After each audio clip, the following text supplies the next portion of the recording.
The University of Northern Colorado has been named one of the most haunted campuses in the country. What makes us so haunted? Well, it's Edith, who haunts Webb King and Whedon. It is the janitor who haunts Harrison. Ask around, you will find a ghost story for almost every building on campus. This is what makes UNC so haunted. Harrison Hall gets its name, Haunted Harrison, because of the janitor that haunts its dorms. We are currently standing in the basement of Harrison Hall. This is where the janitor supposedly died.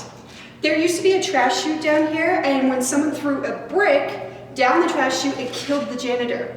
And the janitor, that's what haunts these halls. Many students have theories about what lurks and hides. Students have said they felt cold handprints coming up along their spine.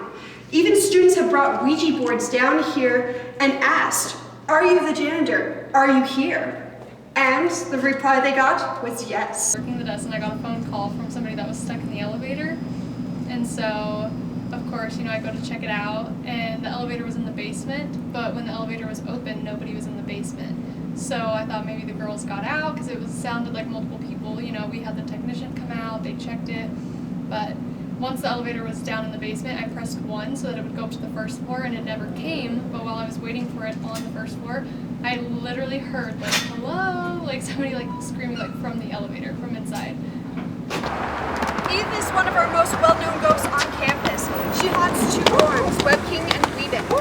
She is also known for rolling marbles in the attic and rearranging furniture and changing TV channels. The costume shop on campus also has their very own ghost.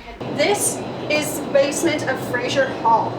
Now, Fraser Hall is haunted by a ghost who loves to mess with sewing machines and steal clothing. My most recent one. So I'm the costume designer for Cabaret that opens on Halloween, and I was down here pulling some extra costumes on Saturday. And I was working in one of our rooms called the box room. That's literally a room full of boxes of clothing. A wardrobe crew member from the show that was in tech came down and asked me where the box of suspenders was. And I was like, oh, it's right behind me. So he was working right behind me. I was digging through a box. About 2 minutes later, I figured he's still there. I have my headphones in, so I can't necessarily hear him. My podcast wasn't on anymore, but it was drowning out the rustling through the box. And I sneeze really loud, and I hear a man clear as day say, "Bless you."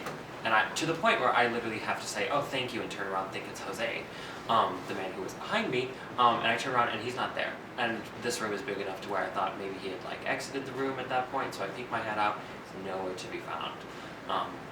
I was spooked, but wasn't super freaked out in the sense that he said "bless you." From Harrison to Fraser, UNC has its fair share of ghost stories to fulfill this Halloween season.